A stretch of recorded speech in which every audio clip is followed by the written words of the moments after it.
Welcome to another edition of Coffee with the Goose, where we talk about things that are interesting, fascinating, and irritating.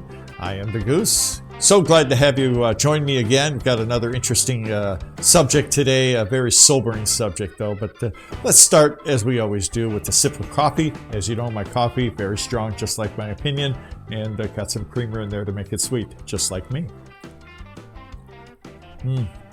Very good.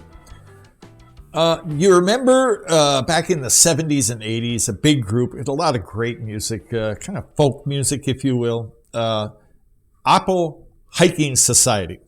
One of the members, it was a trio, Jim Paredes, very talented singer. And as many celebrities do, Paredes became active in politics.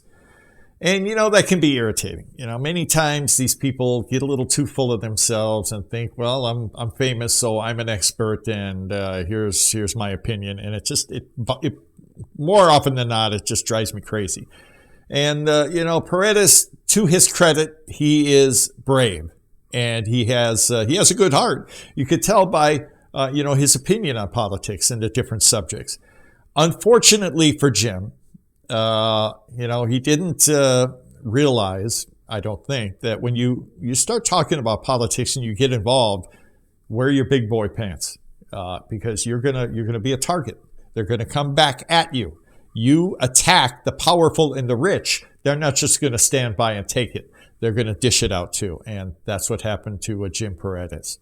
He has been a very vocal critic of Philippine President Rodrigo Duterte, and on many different subjects. As a matter of fact, a couple of years ago, he went to a rally, anti-drug rally. As you know, Duterte has had a big drug war going on in the Philippines for a few years now, and he's had his share of critics, and Jim was one of them.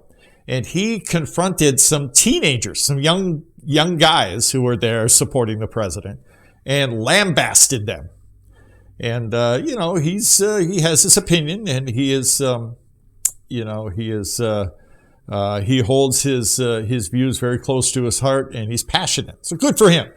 But again, beware, it might come back at you, and it did.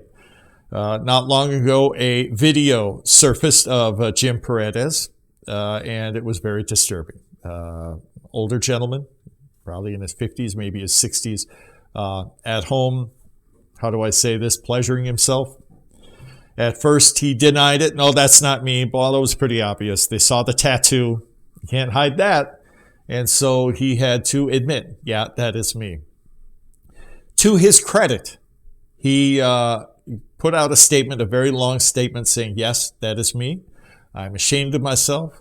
I have embarrassed myself and my family and my friends. I'm very sorry. There's not much you can say other than I apologize and I ask for your forgiveness.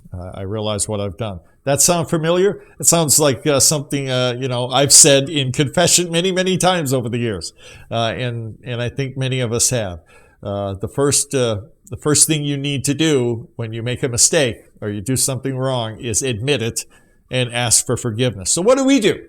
Well, we know what Duterte. I don't want to say Duterte, but I'll say political opponents of Jim's have done.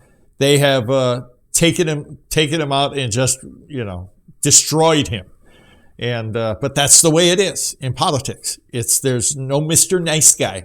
That's not the way it works. And he's paying the price. And I feel bad for him, but that's just the way it is. You can't change that. But what do?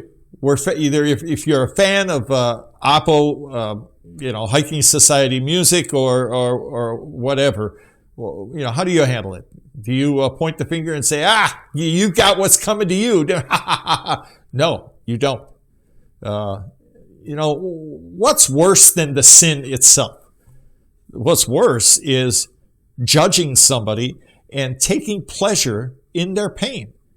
Well, be careful. What do they say about people who throw stones live in glass houses? We all live in glass houses. You can't hide anything from God. He knows everything. And we're all guilty. maybe not of what Jim Paredes was doing specifically, but all of us have done stupid things that we're ashamed of. And we all, hopefully have, admitted it to our loved ones and God and asked for forgiveness. And our duty is to forgive him. I forgive him. And I would, I would ask for the same thing if it was me. There's another lesson here, and this is something you should share with your kids in this age of social media. Nothing can be taken back. You put something on Facebook, Twitter, Instagram, YouTube, you name it. You can't take it back. It's out there forever. And if you're going to have some fun, it may seem like fun to you, but later on, and it may be decades later, someone's going to find it and put you to shame. So be very, very careful. Tell your kids. You may not want to tell them exactly what happened here. This is pretty sensitive stuff, but we all make mistakes. Let's just use this as a teachable moment, not just in what to do and what not to do, but forgiveness. That's what it's all about. That's it for this edition of Coffee with the Goose. Thank you so much for watching. Oh, by the way, we're now on Facebook. So if you want to find out what's coming or find out what you've missed, check it out. Coffee with the Goose on Facebook. That's it for this edition of Coffee with the Goose. Thank you so much for watching, and many, many thanks to all of you who have subscribed. And we'll talk to you next time. Take care.